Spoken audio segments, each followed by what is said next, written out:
back in the building. I have two entirely special guests. I'm gonna let them introduce themselves to you all, and we'll take it from there. Hi, I'm Minister Reed of the NAACP, social philanthropist, and I'm also an activist for social justice.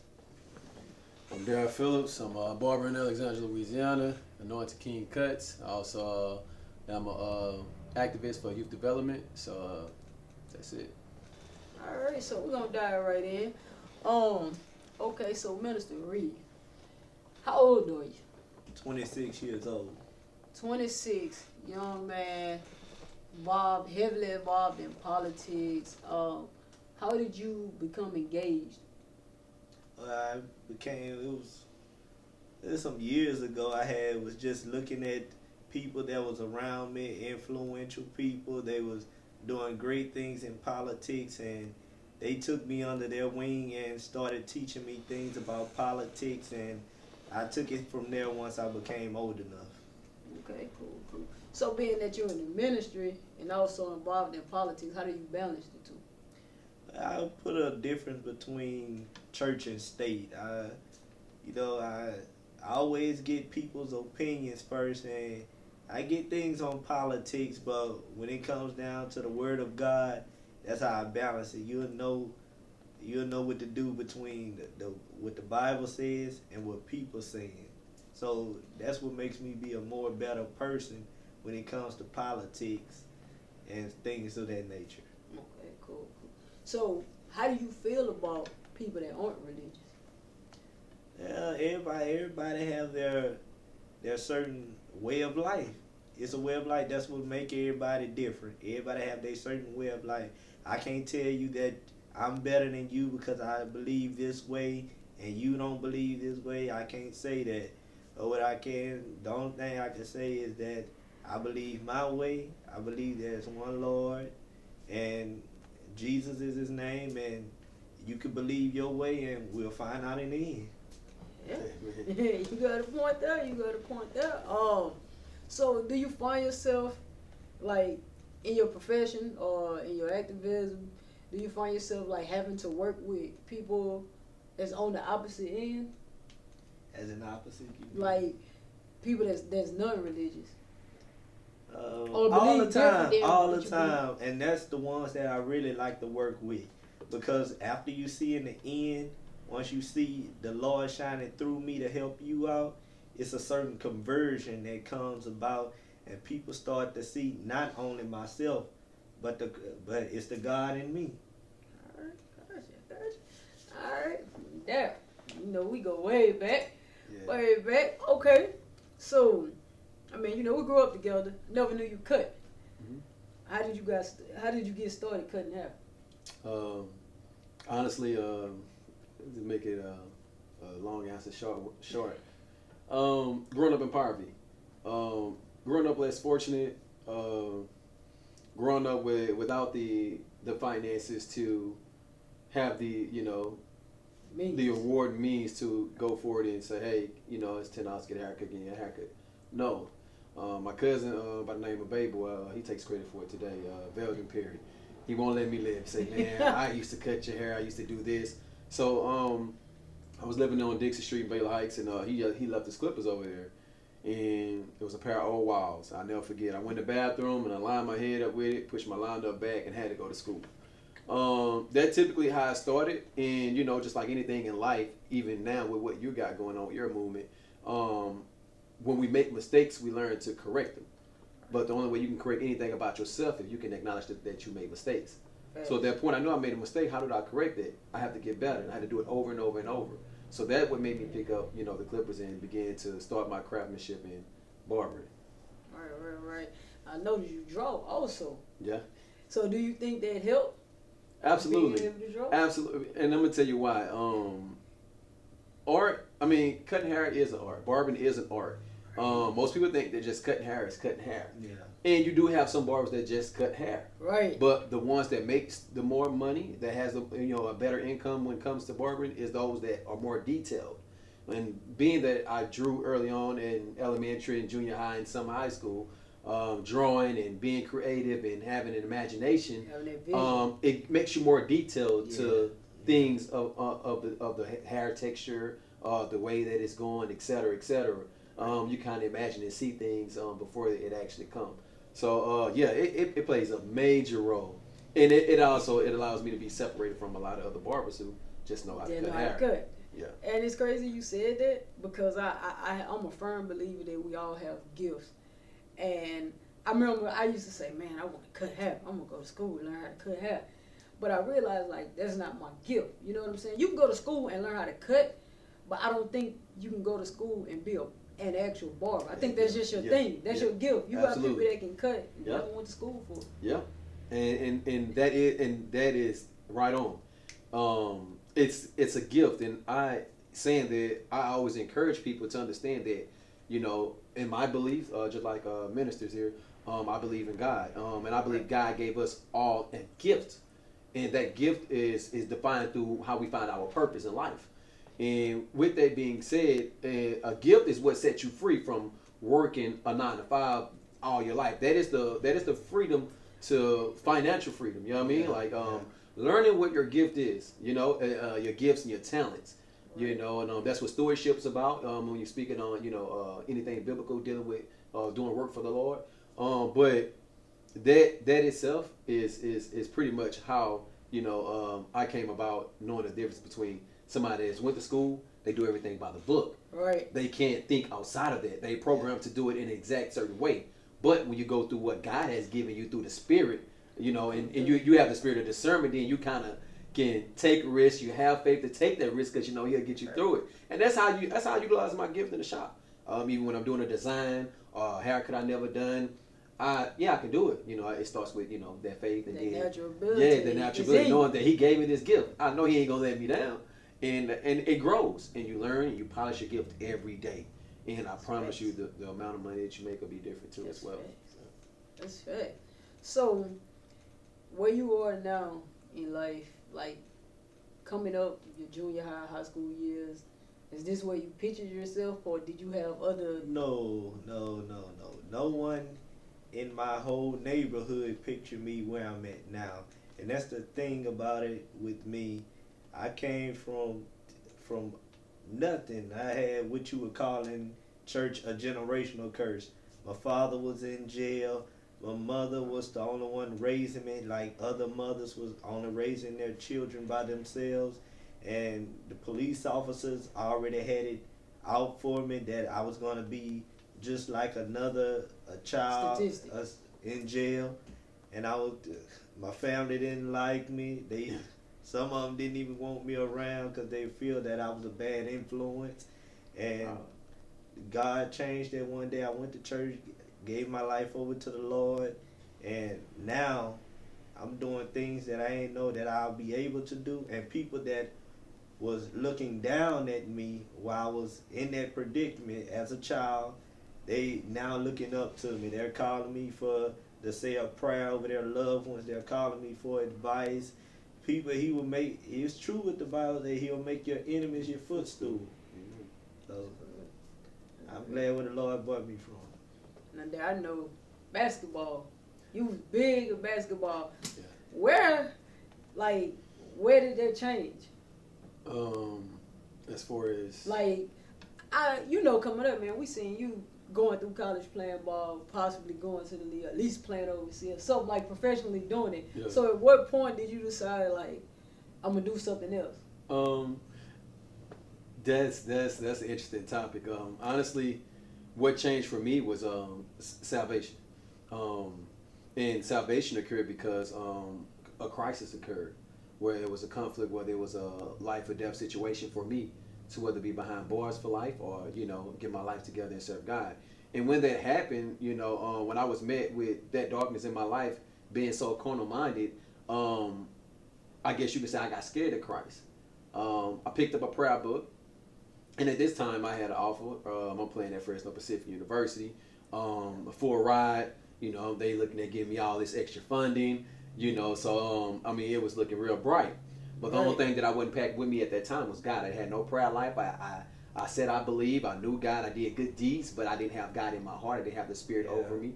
You know, it was nothing. It was nothing less but just a shallow-minded dude that was only thinking about shallow things. Right. So when that situation occurred, I picked up that prayer book and I prayed, and it was maybe like 3 o'clock in the evening around that time, and I called my mom and on the phone while I'm going through this process. I'm like, hey, you know, I believe in God, you know, and I believe He saved my life, and I'm gonna serve Christ, you know. So I started to confess, and once I confessed, it took me on a journey to actually get more involved in the church and more in my word.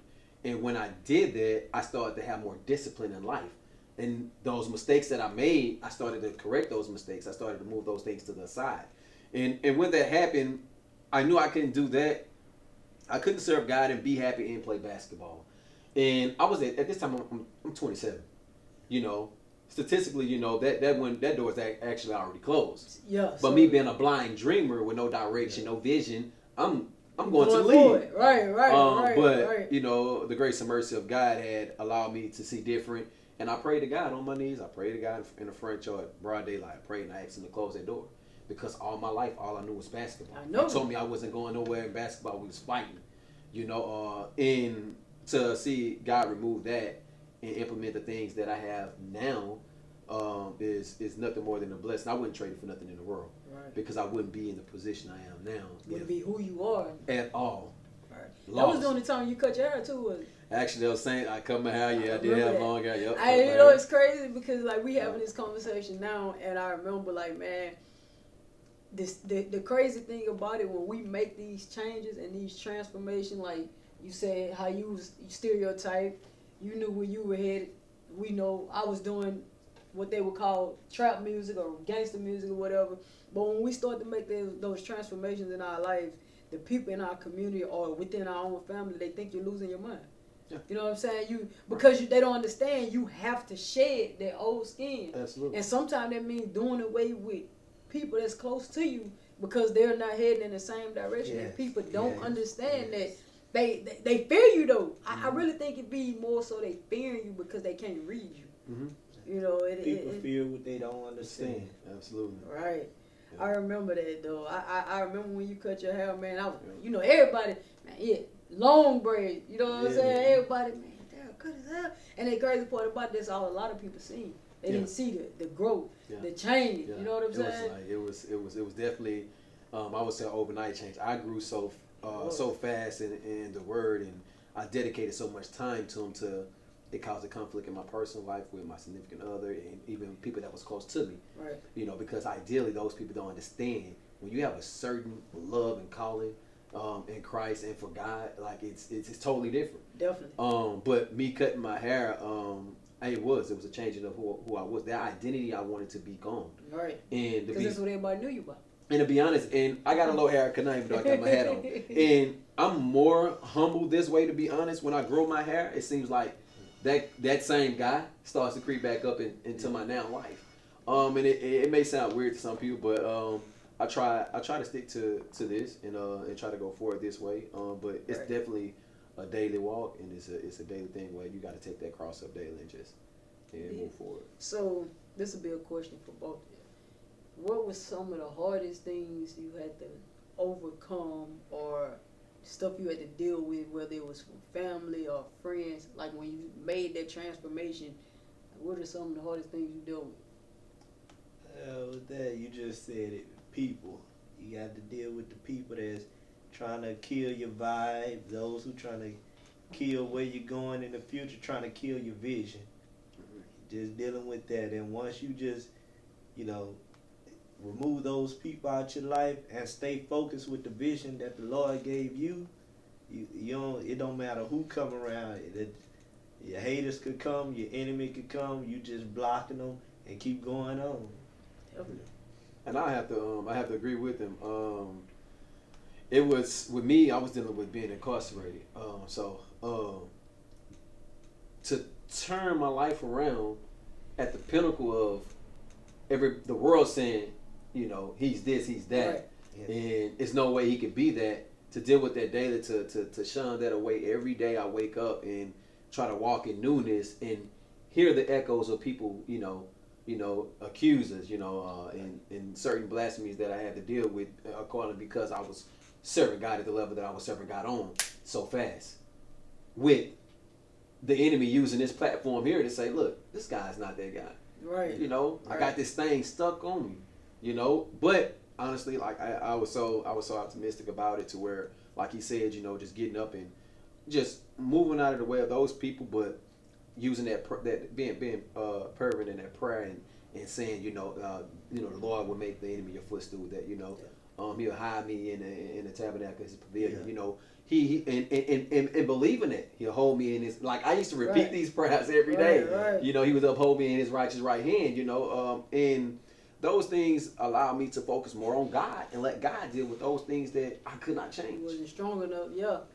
Definitely. That's where the serenity prayer definitely comes in. Definitely.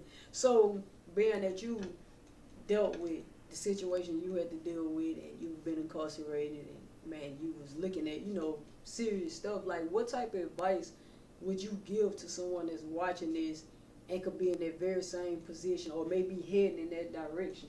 Man, God, and I don't say that lightly. I got chills saying that. I'm telling you, God, in patience with God.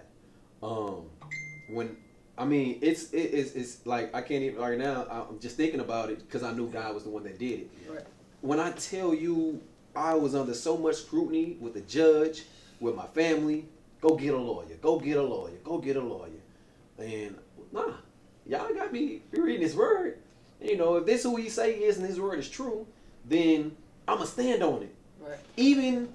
Even at the point of persecution, I'ma stand on it. Which means that I'm willing to take, if I will not turn my back on what has saved me. You know? So it was mainly, I would just say, man, focus on God and believe God. Man is gonna come to you with these smoke screens that the enemy is gonna use, and he's gonna try to distract you and keep your mind focused on that, because once you focus on that, then you can't focus on God and what God is doing in His will for you.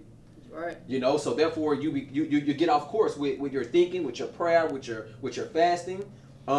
But it was a little easier for me because I was on the outside, but being on the inside, if you're already in the inside and you're dealing with it, it's a lot harder because it's a lot of more it's a catastrophic atmosphere that you're in, and you're dealing with it more potent. You know what I'm saying? With the enemy behind dealing with it. You're stuck dealing with it. So to isolate yourself when you're already isolated in an environment that is unpleasing, then that's different. But I would definitely say, but as long as you stand on God, it's nothing that man can do. I'm a living testimony. Amen. It's nothing man gonna throw his best jabs, the best people, the best prosecutors. The judge that may not be for you, the family that may not be for you. He's gonna throw your own kin people at you. Friends gonna turn for. He's gonna throw all these things at you at one time. Amen. And you ain't even got to flinch because of God. Amen. Speaking, hey. You know, so that's all we need. It's not going to be about money. Yeah. It's not going to, because you don't have to worry. Yeah. You know, yeah. It's every God said we have not because we ask not. Yeah. He also say have what your faith expect. Whatever your faith is, let it be unto you. Yeah. So when you repeat those things and you put yourself in that environment with the Spirit of God, you believe it. You have no choice. It becomes a part of you. Amen. So distractions can't even enter into that bubble.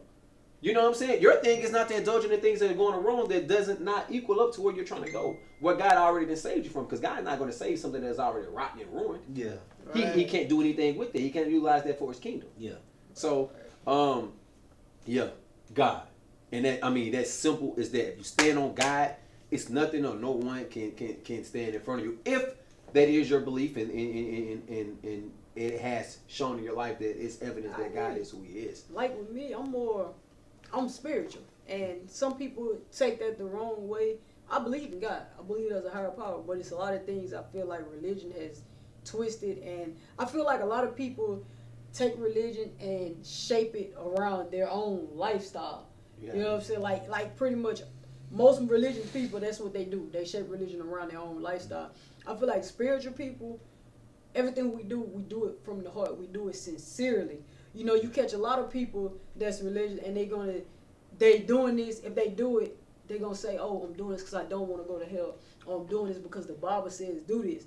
But, like, someone like me or most people I've come in contact with that spiritual, when you do it, we literally doing it from the heart. You know what I'm saying? I'm not looking for anything in return. This is what I feel like right. I think this is right to treat people this way. I feel like all people should be treated, you know, to a certain level of respect. And it's like when you it puzzles me and it makes me feel good that we can sit here and have these type of discussions because most of us grew up to where first of all we couldn't question anything. You know what I'm saying? There's no Q&A going on around. Yeah, it was, you do this because I say so. It was no why. We couldn't ask the why. We never could know the why. And to see our people like really waking up and truly waking up, I feel like the only way we can truly become who we're meant to be is to unlearn everything that was taught to us and relearn. Because we've been lied to from birth. You know what I'm saying? We was lied to by Santa Claus. We was lied to about the Easter Bunny. Yes. Who else? We've just been lied to from the very beginning, but we was taught not to lie. Yes. Then you'll be told the truth will set you free, but a lot of people are doing penitentiary time for the truth, the real truth. You know what I'm saying? So it's like, I say that to say, how do we change the narrative? Start with the parents. Absolutely. The parents have to tell their kids the truth, even if it'll hurt them.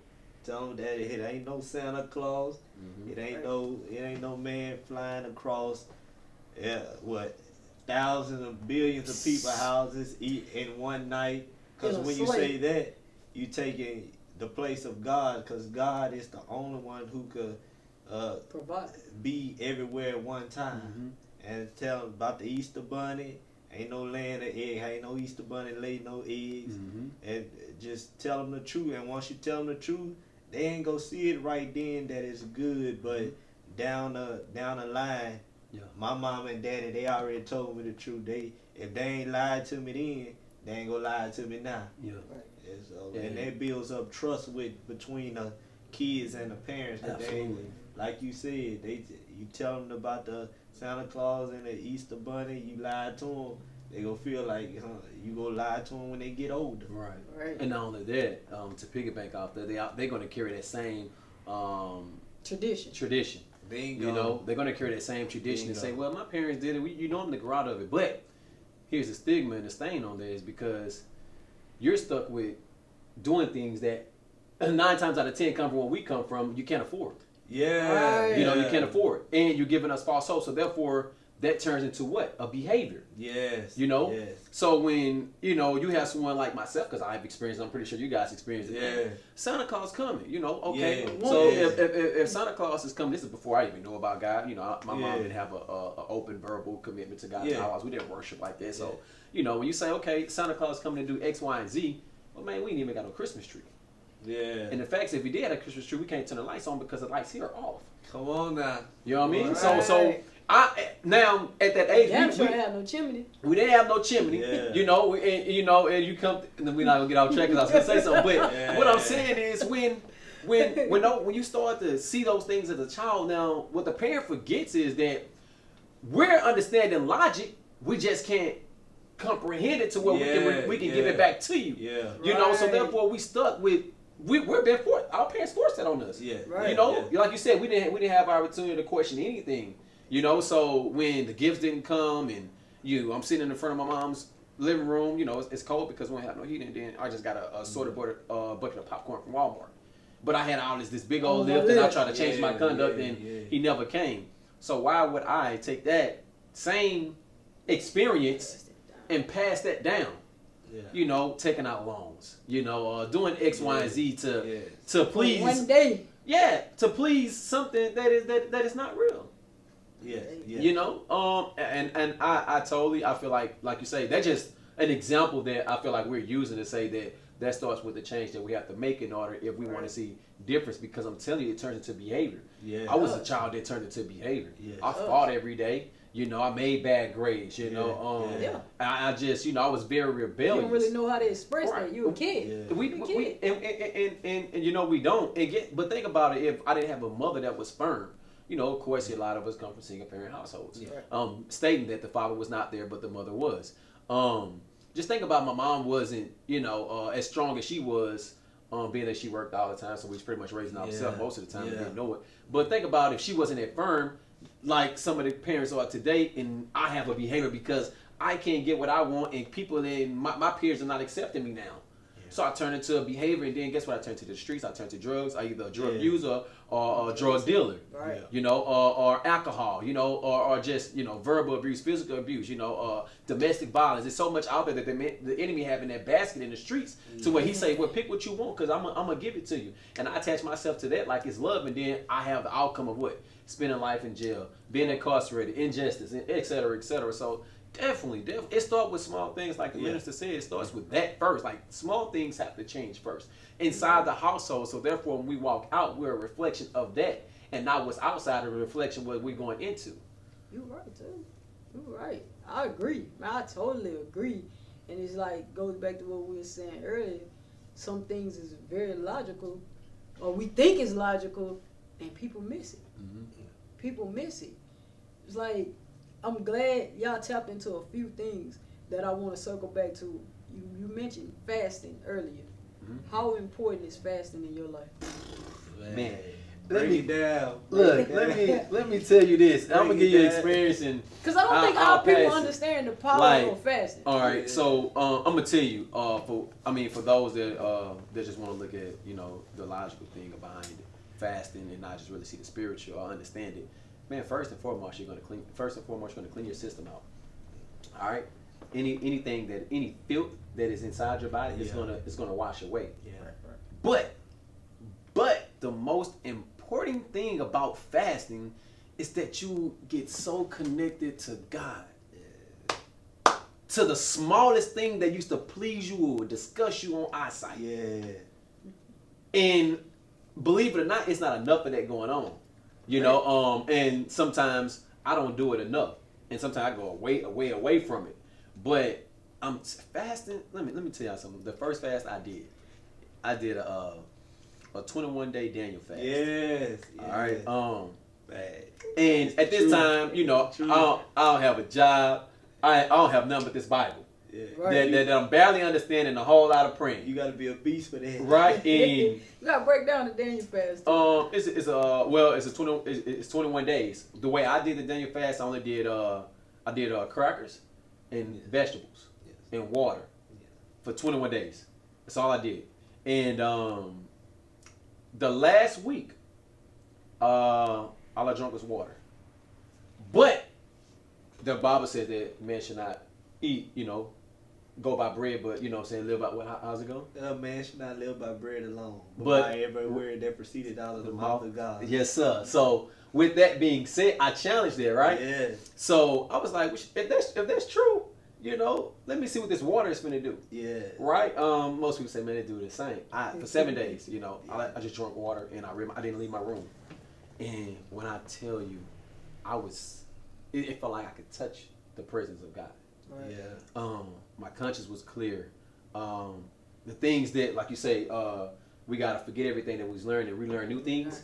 That happens in an instant, because all you're doing now is pouring the riches of God's word on your life. Yeah. You know, that's what baptism is. Yeah. You know, it's the washing of the word on your mind, on your spirit. Yes. You know, cleaning out anything that is fleshly or lustful in your life.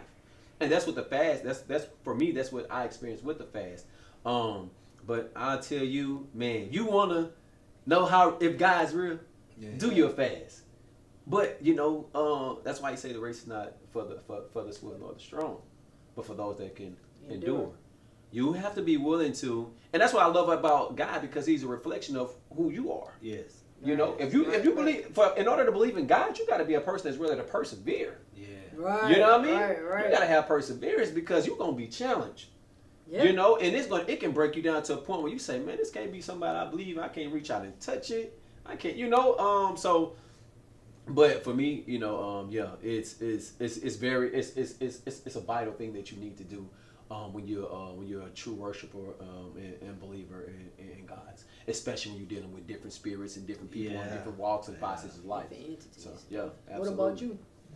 I guess he summed up everything. He summed it up for you. He summed up everything. Man, it's crazy though, because it's like we don't have enough of these conversations. Yeah. You know, like I remember when I first knew what fasting was, when you young, man, you come up in a Baptist family, you gonna fast. Absolutely. You gonna fast. You go and you gonna get baptized. You gonna sit on the morning bench.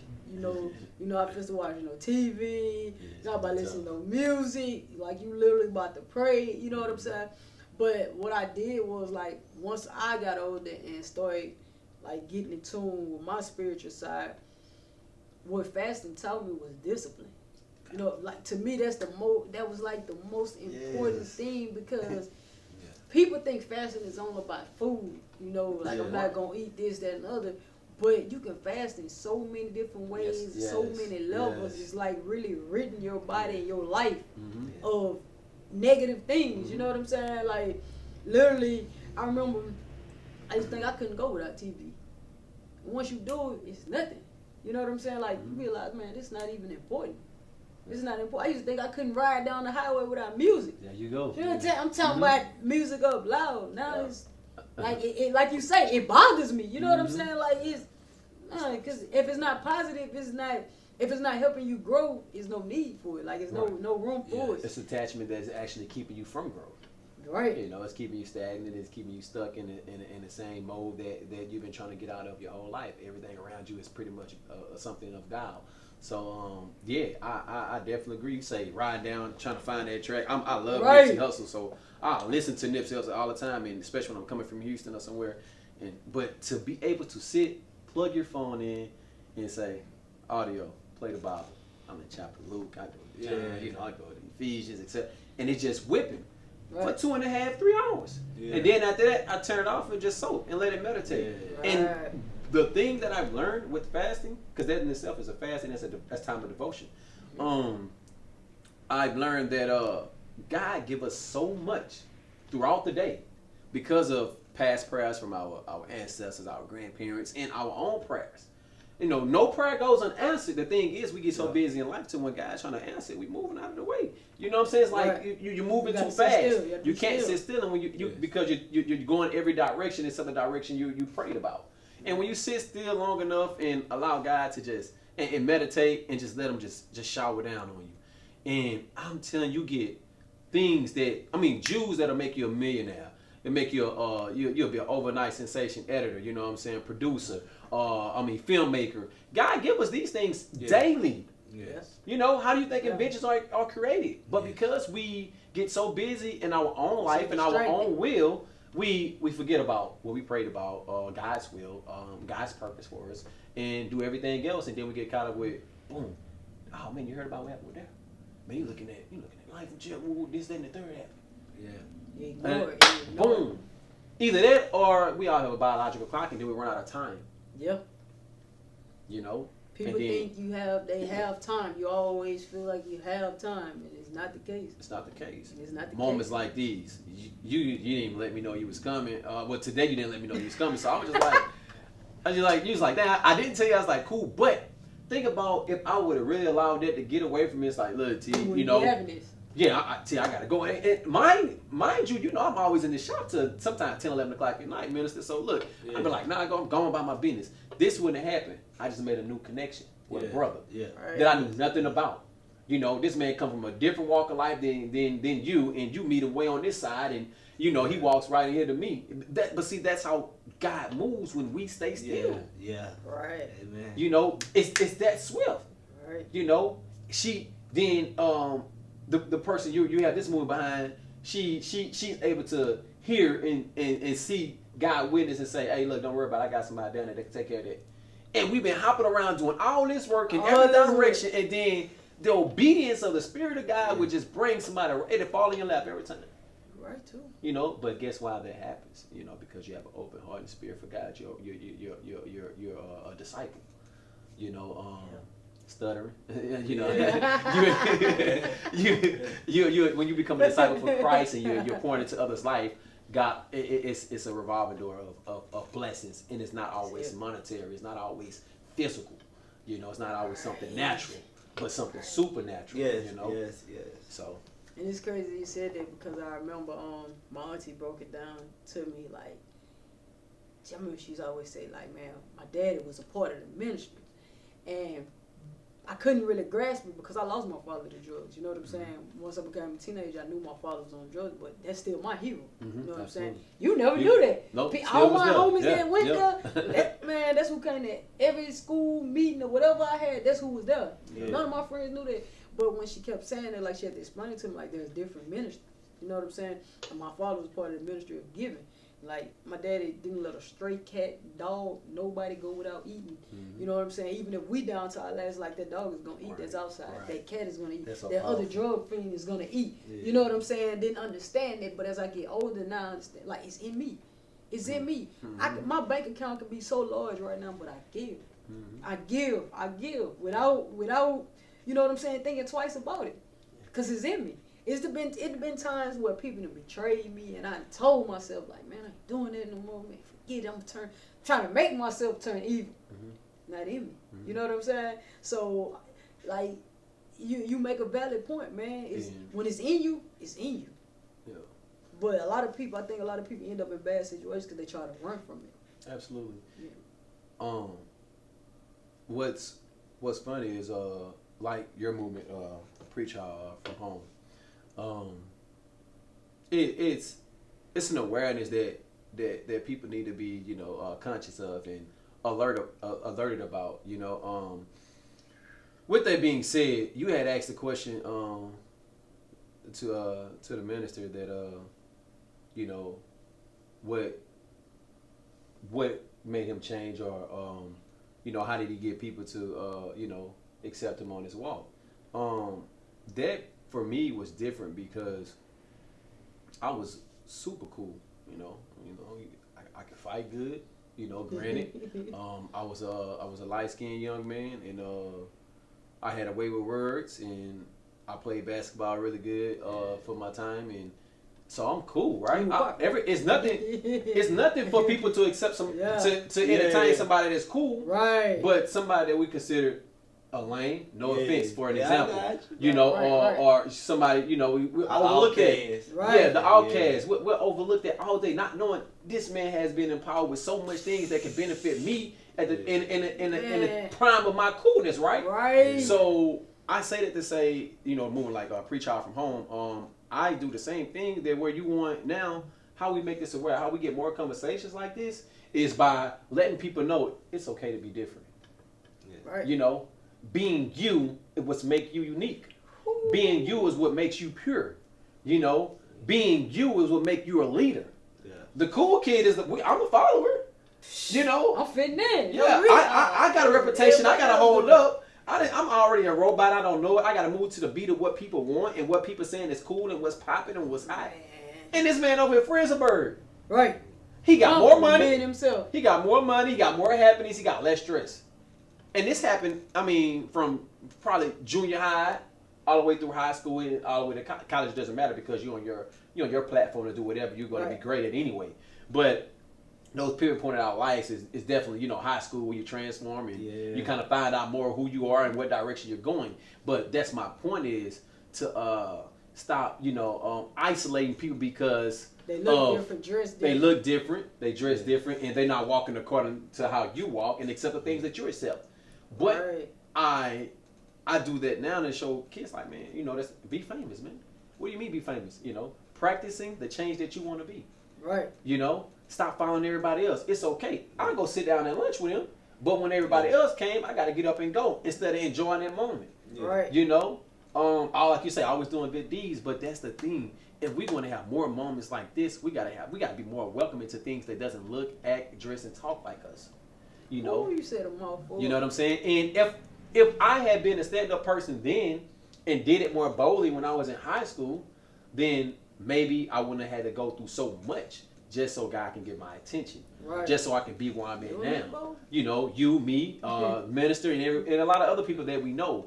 But that's the thing, is showing people that what is cool is being you. Right. You know, what's cool is accepting people calling, you know. That because that's what I was telling you, like, that's what I told both of you. That's the whole reason, like, I've been so excited, man. She'll tell you, me from when I locked in and when you agreed to do it, I'm like, man, like a kid in the candy store, because I see something. You know what I'm saying? Like, I see something. Going back to your situation when you say you had daughters and family feeling a certain way, when I heard the news, it didn't register with me because I Mhm. know you. You know what I'm saying? Right. I know you. Like when we were kids, we were literally sneaking into school to have fun. We wasn't destroying the school. We literally used to go sneak into school to Mhm. dance on stage or mess with the stuff they set up play. We yeah. did kid stuff. You know what I'm Right, saying? Even right. in 6th, 7th, 8th grade, we was doing kid stuff. Yeah. So when I heard that, like, nah, I'm not believing it. You know what I'm Absolutely. saying? Same way when I came across you, like, man, for some reason I just been stuck on your page. I'm like, man, you so amazing. I told you that, like, I don't mind telling people, like, bro, like, you destined for greatness, man. You headed somewhere. Absolutely. Like, I see that in you. So, like, for us to be sitting here, all us, we coming from different walks of life, and we've been on our journeys, and for us to be here full circle, like, this right here, like I told you earlier, this is $1 million picture, man. Absolutely. This is $1 million picture. When they say a picture is worth 1,000,000 words, man, this is $1 million picture Absolutely, right here. I agree. It's priceless. Like, for real, It's priceless. And the funny thing is, and like you say, when you, I always tell people, no matter what I'm doing or where I'm at, no matter what sin I may be about to commit, because we're not knowing of, I always try to stay in the spirit, you know, so that I can be corrected before or right then after. Right. That being said, when you were speaking to him about, you know, the situation, you know, how people being, you know, stuck in incarceration with no bond hearing, no reduction, and haven't been convicted of anything, but the state is making money off of him. Right. And you've been knowing him, you've been at him, and you never told him that. See, and that's how you and you can spirit check that. Now he can spirit check it like, oh, she's not trying to manipulate me or anything, but I kind of was like, wow, he should have been on it, but you didn't because that wasn't the place nor the time, or it wasn't your focus. Your focus was what the movement is, and that's just as pure as it get. And it was kind of fun. I say, well, wow, you know, I seen, you know, how he grasped to the conversation. He's like, whoa, okay, I heard about that. You know, he didn't say it, but he heard about it when she started. He's like, okay, that case, you know, wow, I got some people down there. Let's get the ball rolling in so many words. You know why? Because that's the spirit of God. Like that's the reward. You know, when you do, like, you go back to what you said. You're a giver. You know, man, no good deed goes, you know, unnoticed. Right. You know, especially like God say, man, you do it in your closet, He reward you. Oh. So therefore, that's just part of that. And it's just amazing me how the spirit works, because I mean, I don't know how long you've been doing it, but you kept putting emphasis on, man, I'll be on your page and you'll be doing this. You had gave me a brief statement about like, man, this brother here. I was cutting hair, but I'm listening. I can't really, you know. I already tooted your horn. I was like, man, I don't want to get no glory. To God be all the glory. Absolutely. He's the one, because I know this, all the cases that I had. That I had worked on, I know what it's like to be like those kids that's, you know, got expelled from school, the whole system, the whole school board on their backs, trying to get them out there, trying to get out education, trying to get them out of education, trying to do all that. I know what it's like standing before that board, and somewhere God, wouldn't even see that. They wouldn't even see that. God stepped in right in that moment and told me, put me back in school. Right. Been as good. Like, I have testimony after testimony. I ain't no rookie, like some other preachers that, you know, just pop up on the scene and want money. Nah, I've been through the struggle. The crazy part about it is, that's just like, man, this generation is so jacked up to me because, you know, they call them quote unquote crackheads. We grew up. Man, these people came and played ball with us. This who we sat down and had a conversation with. Now they beating them up, jumping on them, talking about them, this, that, and other. But I would rather someone that's experienced it to tell me, nah, you don't want to do drugs, rather than somebody in a suit that's, they teach Darren telling you, this egg is your brain on crack, but they never done it. You know what I'm saying? So your experience, what makes everything you do that much more genuine, because you've been there. You know what I'm saying? It's funny because I feel like those are the people that God, you know, used. He used others, but those are the ones that He highlighted. You know, as his disciples and you know, chosen men to go out and go forth and, you know, deliver His word to His people. Was when, you know, they were so corrupted, so unaccepted, so overlooked, so damaged. They was non-recyclable. Those are the people that God used and continue to use today. So, and I think the reason is because you gotta, and I tell people this, and I'm not gonna go on, but I tell people this all the time. I say, you have to understand that our spirits recognize each other before we do in the natural and the fleshly realm. Yeah. Right. You know what I mean? Like so therefore, I almost forgot what I was going to say. Therefore, whenever, things are about to occur or things are about to happen, the spirit already know it. Yeah. You know what I'm saying? So in order for, I lost my train of thought. In order for things to, damn, I forgot what I was going to say. In order for it to make sense, as far as, when you're testifying to people, even though they're carnal minded, they spirit can recognize your passion, your devotion, who you truly are. They can see right through you and say you're funny, but they may not. They may not have that outburst. Yeah. And that's what I was trying to say. Like, you got to think about that, and that's why you're so blessed to be able to reach so many people because of your own testimony. When people see you, they see the God in you, and you had said that early on in this interview. So I think that's what it is. Versus somebody just hop on the scene and say, I have a degree in a theological degree over here. I studied this over here. I went to Rome and I did X, with Y, that, Z. a degree is good. Don't knock me. I ain't Oh, gonna no, knock not at all. degree. No, not at all. But it really doesn't mean nothing if you don't have God in you. You don't have God in you. you. Could be preaching. You could be speaking those big words over the pulpit. Yeah. You could be saying all these echelon, what they call it, homiletics and hermeneutics in theology school. Yeah. You could, but it reach nobody. And nobody. Yeah, but if you have that spirit that God give you, you can move a crowd. A crowd, because that's what the word says. The word says that the spirit is the teacher of all things. Yes. Of all things. So, that's what you need to govern yourself by. But, that's what make you able to reach so many people is because people are able to recognize those people that God had washed up and say, like, you've been recycled, you've been redeemed. Yes. Go forth. Yes. Right. You know what I'm saying? So, and I promise, I stand on that.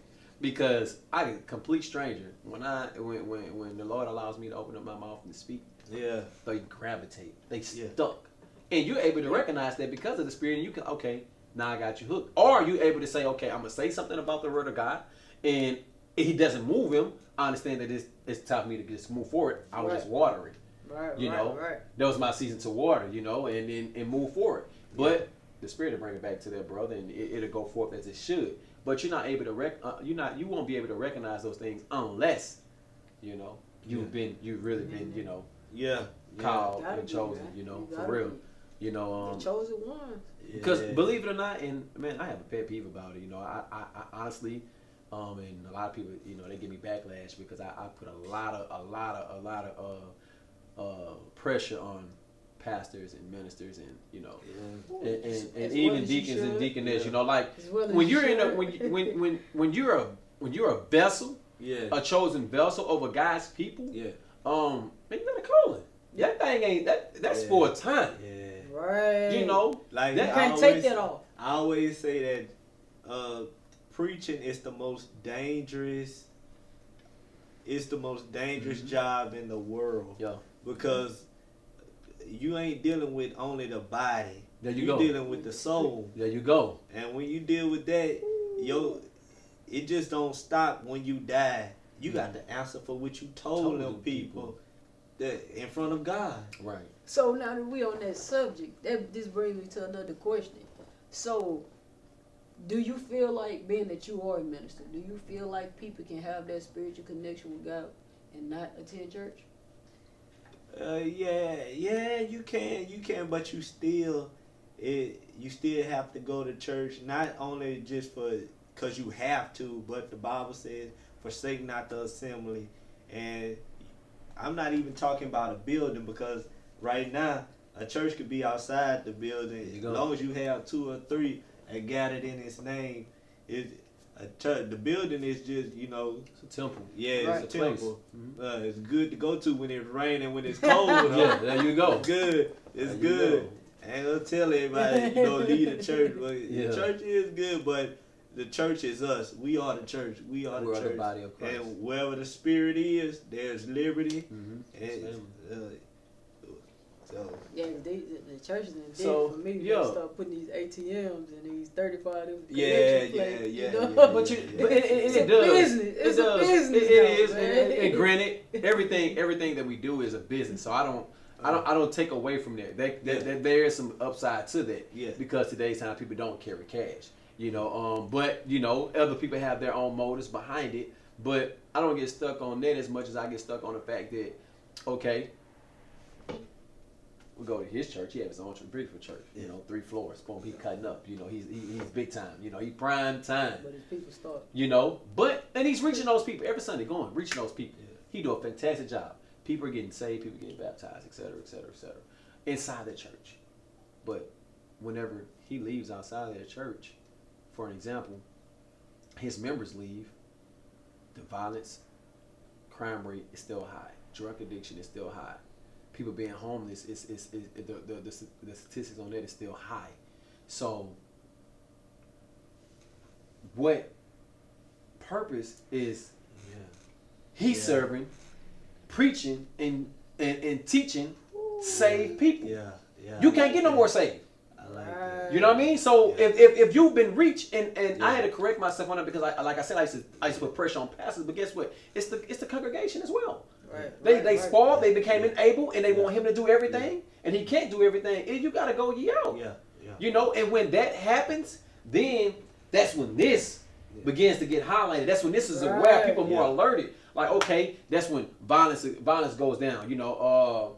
Police brutality can't happen anymore because now we're in numbers. Now we understand what injustice is. Now we understand that we're stronger within numbers. Now we understand, that there's somebody else with a mightier shield than us. That his name is God.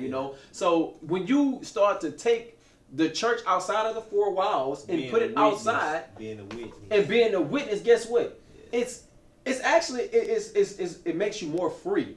Now you're being challenged. Because pastor can't challenge. He got 700 to 1,500 people in his church. He can't challenge everybody every day, have a personal life, have kids, have a wife, and still go out here and be in the streets full time. Man, everybody got to take some of this responsibility. So how do we implement that? How do we get our people more involved? By what we're doing now. By what you're doing right now. This is the steps. The steps. These are the baby steps that you have to take. And connections begins to happen if you move forward on what God gave you as a gift. Because you move forward, and say, hey, I want to do an interview, this, that, and the third. Guess what you started doing? You start operating in faith right there and there. You got your tripod, you got your camera, you got your lighting, you got your facility. You ain't had to question none of that. You know what I'm saying? You got all that, then God started to put everything else together. But it's not until we start to do the work within ourselves that God can start to connect the other pieces together so that we can... Work. It's dead. It's dead. You know what I'm saying? So that's real. You done your part, and like I said, you don't understand. Now I got to think about what I got going on right now. How big is this? And y'all here. And we here. The same thing, the same drive. I've dealt with the justice system myself, and with my brother being, killed by the police. So I've dealt with both sides of it. But how do we change that dynamic and change that? Rewrite the narrative. Rewrite the narrative. You know how we do that is by moments like this here, because you'll post this, you'll get your 3 views. You know what I'm saying? And with those 3 views, that 1 view is going to be the one that we need to touch someone else. Then they're going to reach out. People start to reach out, and then there goes the change. Okay, so like we always say, it's on now. You know what I'm saying? That's all it takes. Now you gotta stay ready. You know what I'm saying? You stay ready, you ain't gotta get ready. And I think it's moments like this here that definitely is gonna change that narrative and give us more hope and not drain him so much. He ain't got so much on his plate by himself. You got help. You got people that God bringing in within that season. People stop looking at themselves and start looking at what the kingdom is lacking, and then we have better results in the streets. Honestly, right now, I feel like kids are doing what they're doing now because the absence of love. And there's an absence of love because there's an absentee of God not being there. There's an absence of God being in the home. And like you said, when God's not in it, there's no discipline. Nothing. There's no foundation. If God ain't your foundation, baby, it's cracked. And if it's cracked, the enemy gonna sweep him and do whatever he want to do, how he want to do it all the time. And then that becomes a chain reaction. They grow up, their kids the same way, and then their kids, and it ain't getting better. It's constantly getting worse, and that's where we have came through. If you look from 30 years down the line to now, you see the kids are getting worse. It's because of they lacking something. They're lacking their father and mother. They're lacking love. They're lacking Christ. Mm-hmm. And once you remove all that, you getting things that's steady going. Yeah. Yeah, you gotta And be it ain't filled with steady, something. and it ain't gonna get no better. It's gonna constantly get worse. It's gonna get worse. Yep. Well, we definitely gonna have to chime back in. We could not possibly complete everything in one session, man. I feel like we're gonna have to do more of these. I know we're gonna do more of these. But before we go, like, what message would you have to the people, to the youth, to the community, any upcoming events, how they can reach you, your social media, whatever you want the people to know? The floor is yours. I just let them know, the Lord still loves you. I know it's an evil world out there. I know everything is going on, but the Bible still says, "Come unto me, all ye that labor and are heavy laden, and I'll give you rest." Life may seem hard. I ain't even gonna say that it's gonna get easier, because it's gonna get worse throughout your life. But as long as you got that hope that lies within you of Jesus Christ, as you go in that hard walk of life, it's gonna get easier in your heart, and the Lord's gonna start making a way for you. Just trust in God. You could, honestly, man, you'll find me here at Anointed King Cuts 5811 Masonic Drive. And I utilize, my platform here to actually give the word, to give any type of counseling I can to any individual that's in need. But ultimately, the things that you can do is reevaluate yourself. Analyze the things that are around you that are not actually benefiting you, but that you're benefiting. And when that begins to happen, you begin to drain yourself, and then you get caught up in all these other things. But just being real with yourself, looking at your situation, owning the lack of responsibility that may not be there, or the things that are hindering you from being where you want to be. And once you come to terms with those things, then you begin to govern yourself with the things that are essential for your growth, to allow you to excel in the direction of where you want to go. But if you're looking for me, you can find me on Facebook at Darrell Phillips. I got a Snapchat, Most High 85, or you can call me. Tia dropped my number in disclosure. You also can just pull up at the shop, man. I give out free cuts, I give out cheap cuts, or whatever, man. I'm here for the people. So I mean, you make yourself available, I make myself available. Definitely for a better change. All right. Amen. And we'll be back soon, definitely.